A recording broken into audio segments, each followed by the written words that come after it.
Estamos, hermanos, en la parte de la primera pregunta del Catecismo Mayor y, como hemos dicho, vamos a ir con calma analizando las preguntas, aunque nos tome un poco de tiempo, no importa. Pero estamos evaluando la primera pregunta del Catecismo Mayor, que ya dijimos que está escrito para la Iglesia en términos generales como un grupo de personas maduras, más entendidas. Está el Catecismo Menor, que tiene un poquito menos de preguntas, pero que también está establecido o escrito para quizá hacer una catequesis un poquito más deliberada para gente un poco menos madura en el Evangelio o para los niños. Nosotros estamos enfocando nuestra atención en el Catecismo Mayor, aun y cuando las preguntas son muy parecidas, quizá uno que otro elemento están cambiados en palabras en cuanto a la sintaxis incluso, pero tienen en esencia la misma verdad escrita por las mismas personas y con las mismas intenciones. Tiene este sentido los catecismos, que son nuestros documentos, parte de nuestros documentos oficiales como Iglesia. También lo voy a decir con mucha frecuencia, no es la palabra infalible los catecismos. El Catecismo Mayor no es la última palabra infalible, inmutable, no lo es. Es como cualquier documento humano falible, la única palabra infalible, inerrante, inmutable, perspicua, suficiente, es la Biblia. La palabra del Señor es la única perfecta. Y los catecismos, las confesiones, nos explican, sintetizan o sistematizan las doctrinas de la Escritura. Entonces, tenemos nosotros estos documentos como guías y que nos dirigen a la palabra para analizar en la palabra las cosas que se dicen en este catecismo o en estas confesiones. Van a ir entonces partiendo de este asunto de contemplar a Dios. En la primera y segunda pregunta tienen mucho sentido estas cosas de contemplar a Dios, y también hablar acerca de para qué nosotros existimos, para qué estamos. Y dijimos la semana pasada que el propósito del catecismo es entender cuál es el fin principal y más noble del hombre, que es la pregunta número 1 de nuestro catecismo. Ya lo estudiamos un poco. Hablábamos acerca de que íbamos a dividirlo en dos partes. La respuesta, no la pregunta, porque la respuesta dice que el fin principal y más noble del hombre, es decir, el propósito por el cual existe, es glorificar a Dios en primer lugar por sobre todas las cosas, y en segundo lugar gozar de Él para siempre. Entonces dividimos esta predicaciones en dos partes. Primero hablamos la semana pasada de glorificar a Dios y de el fin principal, es decir, el propósito por el cual el hombre ha sido creado. No es otro, no es la felicidad del hombre, no es el bien común de las personas, no es una actitud altruista sobre las cosas del mundo, sino tenemos nosotros como propósito algo muchísimo más supremo, dividido en estas dos partes. Lo primero, pues, fue glorificar a Dios. La Biblia está llena de asuntos que tienen que ver con glorificar a Dios. Hemos estudiado un poco este asunto, no como quisiéramos, en lo más profundo. Esa es una tarea de cada uno de nosotros. Pero nos queda claro, nosotros existimos para glorificar a Dios. Nuestra vida completa tiene que glorificar a Dios en todas las esferas de nuestra vida. No solamente cuando venimos a la iglesia y cantamos, no solamente cuando estamos en la iglesia y oramos, no solamente cuando nos abrazamos como grupo o cuando asistimos con cierta regularidad a una iglesia cristiana. Esto, desde luego, glorifica a Dios, por supuesto que sí, pero no es lo único, porque si el fin principal del hombre en todos los sentidos y en todo el ser del hombre es glorificar a Dios, significa que en todas las esferas de la vida, las cosas tangibles y las intangibles, lo cual significa que no solamente las cosas que deliberadamente hago deben glorificar a Dios, sino las cosas que pienso, sino las cosas que no hago, las cosas que no se ven, ahí también tengo que glorificar a Dios. Mi pensamiento, por ejemplo, tiene que glorificar a Dios. El evitar hacer pecado, esto es algo que no es deliberado en el sentido de que no es una acción, pero esto pasivamente hacemos una glorificación al Señor. Nuestra tarea como cristianos es glorificar a Dios. Establecimos también que el asunto de glorificar a Dios califica a todos los seres humanos. todos completos, porque es el fin principal del hombre. La pregunta no dice cuál es el fin principal del cristiano, es cuál es el fin principal del hombre, glorificar a Dios. Y es una de las tareas que menos es obedecida, que menos es atendida, porque gran cantidad de la humanidad, precisamente no glorifica a Dios. Pero como nosotros entendemos este asunto, entonces tenemos que ser deliberados en glorificar a Dios, en todo lo visible y en todo lo invisible. Tenemos que dar gloria al Señor, porque Él es el único que merece la gloria y la honra. Ahí estábamos y ahí nos quedamos. Tenemos que glorificar a Dios. Esto está por encima de prácticamente todo el catecismo. Es lo primero, lo más importante. No puedo glorificar a Dios, no puedo hacer otras cosas, más bien no puedo hacer ninguna otra cosa, sino en primer lugar glorifico al Señor. Incluso podemos aprendernos de memoria las doctrinas más difíciles de la Escritura y no estar glorificando a Dios. De tal manera que glorificar a Dios en realidad califica toda la tarea confesional de nuestra fe reformada. Glorificar a Dios, pues, es importante. Y tenemos la segunda parte, ¿no?, que es gozar de Él para siempre. Dijimos que hoy hablaremos un poco de este asunto de gozar de Él para siempre. Es interesante que a veces cuando termina el culto o terminamos un evento cristiano entre nosotros, salimos y podemos decir cosas como me encantó, ¿no? Hay algunas veces que decimos me gustó mucho, ¿no? Esto es algo importante, ¿no? No debemos evitarlo, tenemos que hasta promoverlo, ¿no? Terminar el culto y decir me gustó, pero no tenemos que centrar nuestro gusto en las cosas en particular que alguna persona logró o hizo, ¿no? Incluso si saliéramos del templo y dijéramos me encantó cómo cantó fulano, en realidad estamos dando gloria al fulano, ¿no? Estamos gozándonos del fulano, de aquella persona que hizo alguna tarea. Podemos hablar incluso de que me encantó la predicación, o me encantó el himno, o me encantó algunas cosas. Quizá tenemos que empezar a pensar en qué es lo que nos debe encantar del culto. Y lo que nos debe encantar del culto, lo que nos debe de hacer gozosos cuando salimos del culto, no es otra cosa de haber cumplido la tarea principal, salir y decir el Señor fue glorificado y estoy contentísimo con eso. Si el Señor no fue glorificado, en realidad tendremos que salir con la cabeza abajo y decir no se cumplió, no estoy contento, no estoy gozoso. Gozoso cuando, ¿no?, nos damos cuenta de que el Señor fue magnificado, cuando el Señor fue glorificado. Una vez que el Señor ha sido glorificado, podemos salir y decir hoy estuvo muy bien, me siento muy feliz, me gozo en el Señor porque su nombre fue glorificado, porque su nombre fue exaltado. De ahí que algunos teólogos que estudian la liturgia de la iglesia dicen que el culto público no tiene como propósito principal, no tiene la edificación de la iglesia, no es el objetivo principal.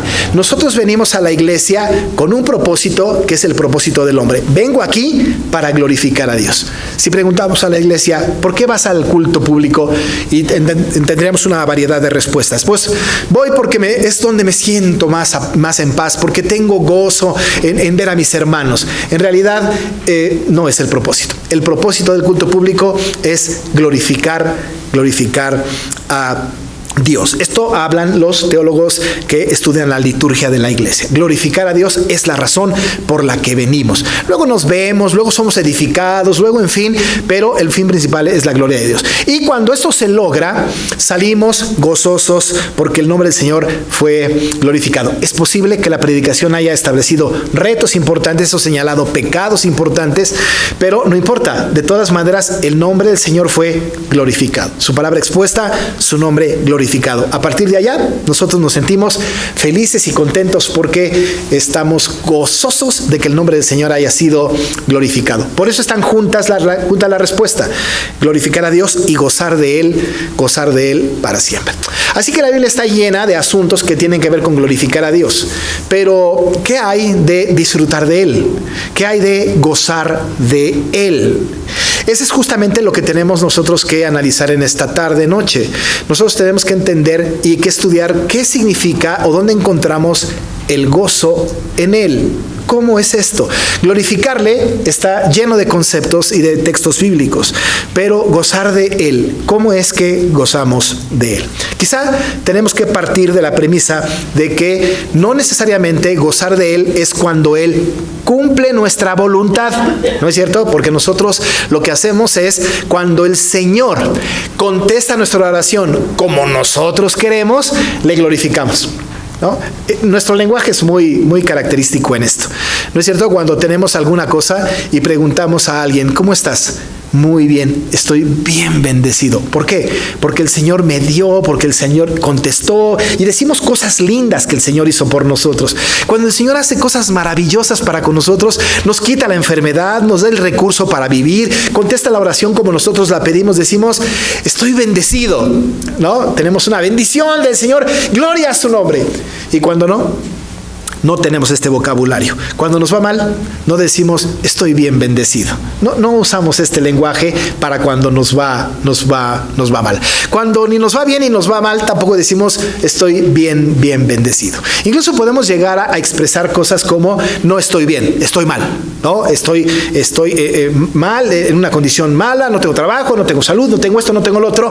Y puede incluso tener un dejo de queja nuestra expresión respecto de cómo nos va. Pero cuando nosotros estamos centrados en gozar de Él para siempre, debe de ser quitada de nuestra lista de cosas que bendicen al Señor cualquier cosa que no contribuya a esto. Es decir, no solamente cuando nos va bien, no solamente cuando hay alimento sólido, no solamente cuando hay respuestas adecuadas, decimos que somos bendecidos. El gozo del Señor tiene que ser, como dice la Escritura, tiene que ser para siempre, y tiene que tener un evento, un momento en donde toda nuestra vida, o una actividad en donde toda nuestra vida sea de una bendición constante y de disfrutar del Señor constantemente. Puede ser que lo que nosotros hayamos pedido al Señor no se conteste como nosotros lo pedimos, y usamos expresiones como, todavía no me ha contestado el Señor. Todavía no me ha contestado. Y déjeme decirle que Dios, como he dicho en el pasado, siempre contesta. Él no archiva nuestra petición. Él no es burócrata. Dios es soberano. Él contesta de inmediato. Lo que pasa es que a nosotros no nos gusta la respuesta, porque cuando pedimos por salud y no la tenemos, decimos, no me ha contestado Dios. En realidad ya contestó. Dijo, no, quiero que sigas así. Así que el Señor a veces dice no, a veces dice sí, a veces dice todavía no. Pero tenemos que ser conscientes que ante un Dios todopoderoso no hay oración sin contestar. Así que entonces tenemos la sensación espiritual de que nosotros sabemos, de que el Señor contesta puntualmente. Y le gozamos, y gozamos de Él, y decimos, Señor, gloria a tu nombre porque sigo enfermo, gloria a tu nombre porque no se ha resuelto mi problema en el trabajo, glorificado seas, etcétera, porque Él está a cargo y siempre hay una razón para su respuesta, o sí, o no, o todavía no. Pero el Señor no retarda la respuesta nunca, porque no archiva nuestras oraciones. Así es que esta es la parte que no respecto de glorificar a Dios. Pero si queremos nosotros entonces entrar en el detalle de cómo glorificar a Dios y gozar de Él para siempre, cómo gozar de Él para siempre, tenemos que partir entonces en la parte positiva de decir que el disfrutar de Él, el gozar de Él para siempre, es un mandamiento. Así es que no es alternativo. Recuerden que los mandamientos son órdenes, son mandatos. Los mandamientos tienen que cumplirse. Gozar de Él para siempre no es optativo para el creyente. Es más, fuimos preparados, fuimos creados para disfrutar de Él para siempre. ¿Sabe qué pasó con Adán y Eva? Disfrutaban de Él para siempre. Todo el tiempo disfrutaron de Él. Claro, llegó el pecado, Satanás intervino y confundió al hombre y lo trajo a un estado completamente diferente. Se endureció su corazón, se hizo como un corazón de piedra, y el hombre neciamente no disfruta de Dios. Por eso busca Por eso busca el corazón del hombre impío, busca cómo estar satisfecho constantemente. Y busca su satisfacción en otras cosas, en el dinero, busca su satisfacción en las relaciones interpersonales, busca su satisfacción en una gran cantidad de cosas, pero el corazón impío no busca su satisfacción y su disfrute en Dios. Pero Dios nos ha preparado para disfrutar de Él para siempre. Lo que decimos entonces es que lo primero es que disfrutar de Dios, gozar de Él, es un mandamiento. Ahora que estamos estudiando el libro de Filipenses en la mañana, Filipenses 4:4 nos da este mandato: regocijaos en el Señor siempre. Otra vez digo, regocijaos. No dice cuando puedan o cuando quieran. Es una orden: regocijaos en el Señor siempre. Y para que sea más fuerte, otra vez les digo, dice Pablo, regocijaos, el Señor está cerca. Regocíjense, es un mandato del Señor. Por lo tanto, si regocijarse en el Señor, si gozar de Él para siempre es un mandamiento, no hacerlo es pecado. No hacerlo es pecado.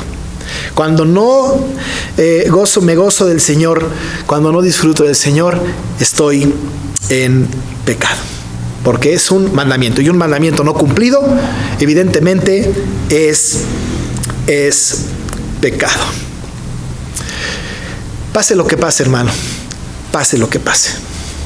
Quizá uno de los que más experimentaron esto fue uno de los profetas menores, que entendió esta verdad y al final de su profecía escribió en el capítulo 3, verso 17 y 18 de Habacuc, que ustedes conocen de memoria: aunque la higuera no florezca, ni en las vides haya frutos, aunque falte el producto del olivo, y los labrados no den mantenimiento, y las ovejas sean quitadas de la majada, y no haya vacas en los corrales, dice, con todo, yo me alegraré en Jehová y me gozaré en el Dios de mi salvación. Gozar de Él para siempre es aunque la higuera no florezca, ni en las vides haya fruto, aunque falten las ovejas en la majada, aunque no tengamos nada, aunque nos se ha quitado todo, aunque no tengamos absolutamente nada, dice el profeta, yo me alegraré, me gozaré en el Dios de mi salvación. Así que el mandato es un mandato que está por encima de nuestra análisis de nuestra vida a veces miserable. Tenemos que, en medio de cualquier situación, glorificar al Señor y gozar de Él para siempre, esté nuestra situación como esté. Bajo este sentido, mencionaré 4 cosas en las que debemos nosotros o de las que debemos disfrutar del Señor. 4 gozos que tenemos para con el Señor. Evidentemente ya sabemos que tenemos que glorificarle, pero nos gozamos en el Señor en 4 cosas muy importantes, supremas, que debemos de atender. La primera es que nos gozamos en la salvación. No solamente así, gozar de Él para siempre es ya, ¿no? Pero tenemos que estar potenciados para gozar de Él para siempre, ¿no es cierto? Ahora, el hombre perverso, el hombre inicuo, el hombre no regenerado, evidentemente no se goza en Dios, se goza en cualquier otra cosa, pero también le es pecado, también por eso se va al infierno. Pero los creyentes nos gozamos en la salvación. Gozar de Él para siempre tiene que ver con que disfrutamos que somos salvos. Y le agradecemos todo el tiempo porque somos salvos. Note que aquí no hay nada material. Es un asunto espiritual. Nos gozamos por eso, porque nos ha quitado el peso del pecado, porque no hay ninguna condenación más para los que estamos en Cristo Jesús. Nos gozamos porque hemos sido salvados por el Señor. Aquí acabamos de leer Habacuc al respecto de la salvación y del gozo. Él decía: con todo me alegraré en el Señor, me regocijaré en el Dios de mi salvación. Me gozo en la salvación. Gozar de Él para siempre tiene que ver con que soy consciente todos los días de mi vida que soy salvo, y eso hace que yo goce del Señor y le dé gracias, porque soy salvo, porque Él me salvó. No hay mayor gozo, no hay mayor milagro que haya experimentado el ser humano que no haya sido el gozo. Cuando el Señor habla de algunas parábolas, como la moneda perdida, la oveja perdida o el hijo pródigo, al terminar cada una de estas secciones, dice que había gozo porque lo que estaba perdido fue hallado. Gozo, disfrutar del Señor, gozar de Él para siempre tiene que ver con el gozo de la salvación. Porque Él es nuestra fortaleza. Dice Nehemías 8:10 al final del versículo 10, el gozo de Jehová es nuestra fuerza. Nos gozamos porque Él nos ha salvado. Estábamos en pecado, estábamos con una condena de muerte espiritual, pero el Señor en su infinita misericordia nos salvó. Y esto es para gozar de Él para siempre. Con eso tendría que ser suficiente. Solamente gozarnos por la salvación, gozar de Él, disfrutar de Él, sabernos libres de culpa, sabernos sin condenación, sabernos que estamos nosotros ya destinados para una vida eterna con el Señor. Esto es gozar de Él para siempre. Todo el tiempo en nuestra mente tiene que estar el gozo por la salvación que el Señor nos ha dado. Pero la segunda cosa en que debemos gozar de Él para siempre es gozar de Él en la revelación. Es decir, en la expresión de su palabra. Su palabra trae para nosotros gozo. Nos gozamos en el Señor por su palabra. El gozo tiene raíz en su palabra, en la palabra del Señor. De hecho, aprendemos el gozo por su palabra. Porque la Biblia está llena de estos conceptos. Tened sumo gozo, nos habla. Regocijaos en el Señor, estén siempre gozosos. El corazón alegre constituye un buen remedio. Tenemos una palabra del Señor maravillosa que nos insta a estar gozándonos por su revelación, por su palabra preciosa y precisa que nos dirige hacia este gozo maravilloso. Cuando el Señor Jesús habló en Juan 15, versículo 11, les dijo a los discípulos: estas cosas les he hablado para que mi gozo esté en ustedes y su gozo sea perfecto. Nos gozamos en su revelación. Gozar de Él para siempre es en la salvación. Gozo de Él, disfruto de Él en mi salvación, me gozo de Él, disfruto de Él en su revelación, porque su revelación es palabra preciosa para nosotros. El apóstol Pablo a los colosenses les dijo: la palabra de Cristo more en abundancia en vosotros, enseñándoos y exhortándoos unos a otros en toda sabiduría, cantando con salmos e himnos y cánticos espirituales, porque la palabra del Señor abunda entre nosotros. Cuando la palabra del Señor abunda entre nosotros, estamos gozosos por su revelación, gozosos por su palabra. ¿Sabe qué? Cada que abrimos la Biblia y leemos un texto bíblico, tenemos que gozar de eso. A lo mejor hay palabra de exhortación para nosotros, pero nos gozamos, disfrutamos, porque la palabra es más dulce que la miel, que la que destila del panal. Porque la palabra del Señor es agradable a nosotros, porque la palabra del Señor nos instruye, nos dirige, nos habla al corazón, porque la palabra del Señor nos da esperanza ante una situación adversa, porque la palabra del Señor nos enseña que el gozo que tenemos que tener para con el Señor tiene que ver con su expresión escrita. Si no hubiese esto, no nos pudiésemos gozar de Él. Pero en el mundo actual hay gozo en otras cosas. Nos gozamos por una película, nos gozamos por un buen libro, nos gozamos por una circunstancia del mundo, nos gozamos porque alguna cosa no salió bien, nos gozamos por nuestro matrimonio, nos gozamos por muchas cosas. Pero en realidad el gozo por la salvación, el gozo por la revelación están alineados con el propósito por el cual hemos sido creados. El Señor nos ha dado su palabra para que nosotros podamos gozarnos de Él para siempre. Y su palabra es permanente, es perenne, es para siempre. Y su palabra no terminará hasta que Cristo venga y tengamos la revelación del Señor en su segunda venida. Mientras tanto, nos gozamos en su revelación. ¿Cuánto tiempo? Por siempre. Porque la tarea es gozar de Él, no solamente para siempre, sino por siempre. Todo el tiempo. Pero la tercera cosa, no solamente gozar de Él para siempre tiene que ver con la salvación o con la comunión o con la adoración, la revelación, sino también el gozo de la comunión. El gozo con la comunión. Salmo 122 dice: yo me alegré con los que decían, a la casa de Jehová iremos. Estoy feliz. Feliz, me gozo, disfruto de Él cuando voy a la iglesia, en la comunión. ¿Sabe qué me he topado? Con que muchas personas van a la iglesia porque tienen que ir, porque es obligación, o porque los papás los traen, o porque la esposa lo trae, o el esposo lo trae. Muchos vienen a la iglesia porque no les queda de otra. Incluso algunos padres han dicho: mira, ve, vamos al culto, aguántate una hora y media y ya. Pero esa es una mala enseñanza, esa es una mala dirección. ¿Sabe qué? Me alegré con los que decían, a la casa de Jehová iremos. El venir a la iglesia debe de generar gozo. Disfrutamos de Dios. En la comunión unos con otros nos gozamos en el Señor.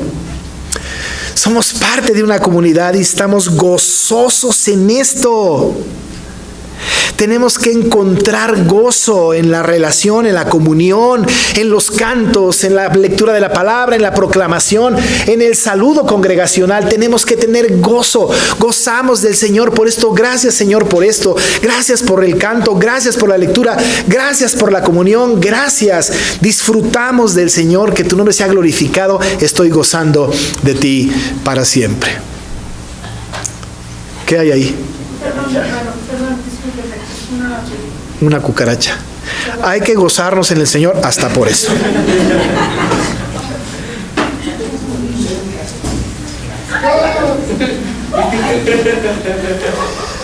¿Ya la agarraron? Con la mano. Que no le den la mano ahorita.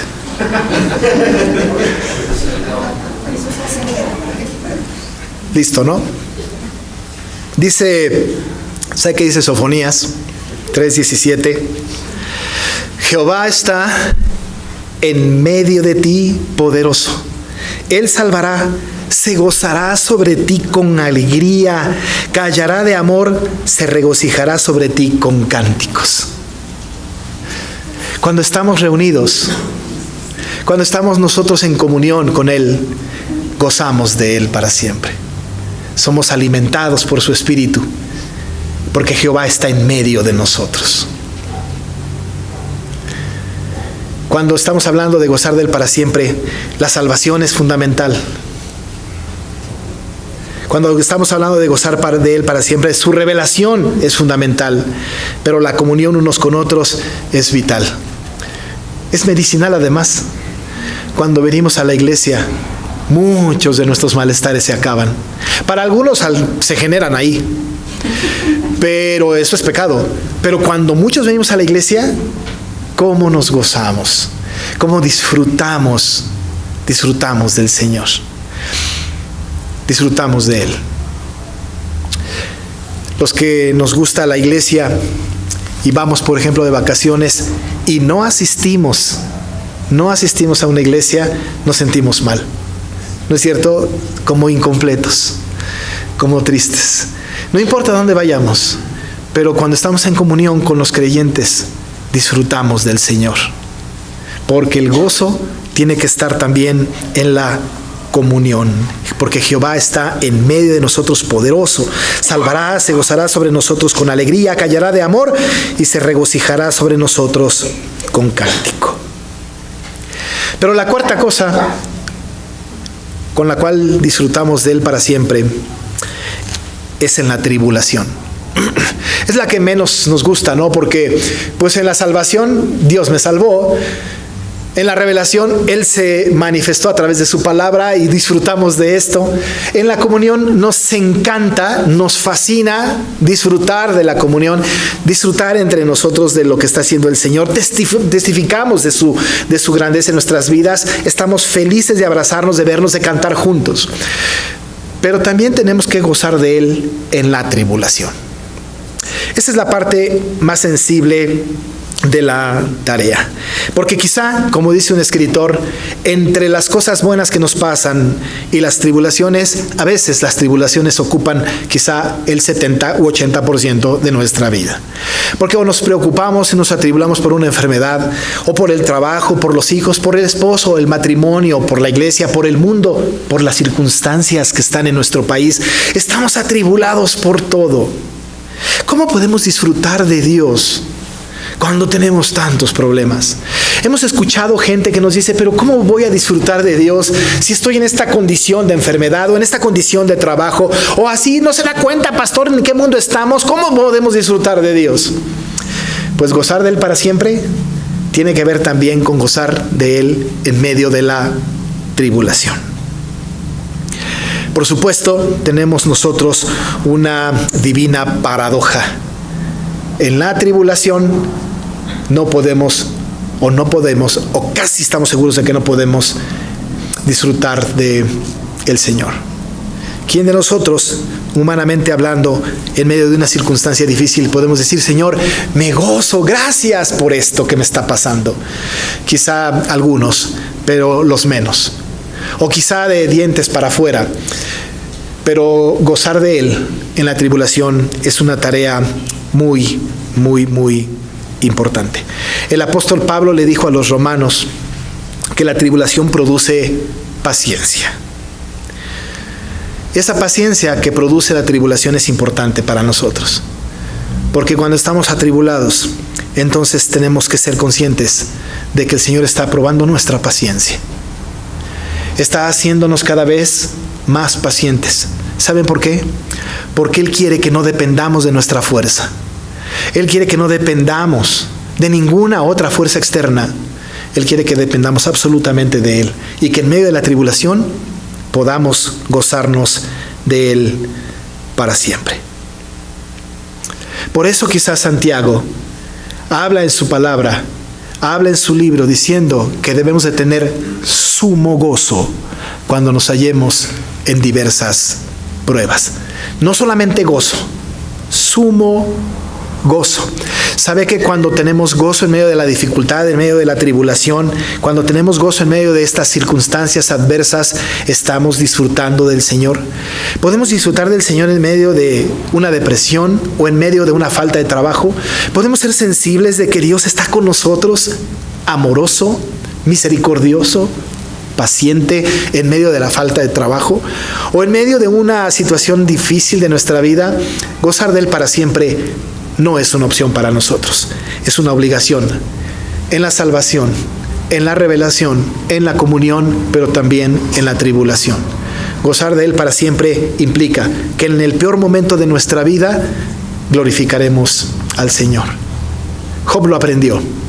El Señor me dio, el Señor me quitó, pero sea el nombre del Señor bendito, glorificado, exaltado. Porque era el justo donde el Señor lo quería tener. ¿Sabe por cuántas cosas pasó Job? Una gran cantidad de cosas. En medio de toda su dificultad, en medio de haber perdido todo lo que tenía, él dijo y reflexionó que no importaba lo que había tenido ni lo que le había sido quitado. Lo que importaba es que él gozaba del Señor, disfrutaba de Él y el nombre del Señor era glorificado por él para siempre. En medio de la tribulación tenemos que glorificar a Dios y tenemos que gozar el momento. Qué difícil, ¿no? Gozarlo para siempre. Dice el apóstol Pablo en Romanos 5, 3 y 4. Y no solo esto, sino que también nos gloriamos en las tribulaciones, sabiendo que la tribulación produce paciencia, y la paciencia prueba, y la prueba esperanza. Así que tenemos que estar agradecidos y disfrutando el momento de crisis, glorificando al Señor y disfrutando el momento de crisis. Esto está en contra del mundo, ¿no es cierto? Está en contra de la lógica humana. ¿Cómo disfrutar en medio de la crisis? Ninguno de nosotros diríamos, pues se me acaba de morir mi pariente, ¿y cómo estoy disfrutando del Señor? Sería como hasta para regañarle. ¿Pero cómo? Pero el creyente está en contra de la lógica del mundo. El creyente, el regenerado, disfruta. Aún en la más grande de la tribulación, disfruta, goza del Señor para siempre. Dice Isaías que la alegría eterna está sobre la cabeza, ¿no? Dice Isaías 51:11, ciertamente volverán los redimidos de Jehová, volverán a Sión cantando, y gozo perpetuo habrá sobre sus cabezas. Tendrán gozo y alegría, y el dolor y el gemido huirán. ¿Cuál es el remedio para que el gemido y el dolor huyan? ¿Cuál es el remedio para que nuestros males desaparezcan? No es que se nos quiten los males, no es que se acabe nuestro problema, sino es el gozo perpetuo delante del Señor. Créame, al final del tiempo, el dolor, el gemido huirán. Tendremos gozo y alegría. ¿Por qué no practicarlo desde ahora? Practiquemos el gozo, la alegría y disfrutémoslo. Disfrutémoslo no como masoquistas, disfrutémoslo como creyentes fervientes de saber que el Señor nos tiene en esta condición para que glorifiquemos a Dios y gocemos de Él para siempre. ¿Que cómo disfrutamos de Él para siempre? Por su salvación, por su revelación, por la comunión entre nosotros y por la tribulación. Así disfrutamos de Él para siempre. Así que nuestra tarea, hermanos, es glorificar a Dios. Y no solo esto, sino pase lo que pase, estar nosotros disfrutando de Él para siempre. Y aunque la higuera no florezca, ni en las vides haya frutos, aunque falte el producto del olivo y los labrados no den mantenimiento, y las ovejas sean quitadas de la majada, y no haya vacas en los corrales, con todo, vamos a alegrarnos en Jehová y gozarnos en el Dios de nuestra salvación. Oremos. Pues sí, Señor, qué fácil es decir estas cosas, pero en realidad, Padre, hemos de confesarte que muchas veces no nos gozamos, no disfrutamos de ti. Nos es más fácil expresar con nuestros labios, gloria sea tu nombre, porque esta es una expresión externa que nuestra voz, que nuestro corazón dicen, pero cuando es un asunto de gozar de ti para siempre, pase lo que pase, qué difícil. Pero nos gozamos por la salvación, gracias por ella. Nos gozamos por tu revelación, gracias, Señor, ¿cómo lo disfrutamos? Nos gozamos en la comunión, Señor, qué alegría nos da cuando venimos a la casa de Jehová. Pero nos gozamos en la tribulación. Disfrutamos eso porque tú lo permites, porque nuestro corazón alegre constituye un buen remedio, porque tenemos que tener sumo gozo cuando nos encontremos en diversas pruebas, porque esta leve tribulación momentánea produce en nosotros un cada vez más excelente y eterno peso de gloria. Padre, gracias, porque tu palabra nos insta a glorificarte y a gozar de ti en cada minuto, en cada segundo de nuestra vida. No hay queja, hay gozo. Y te damos gracias por todo lo que permites que vivamos. En el nombre de Jesús. Amén.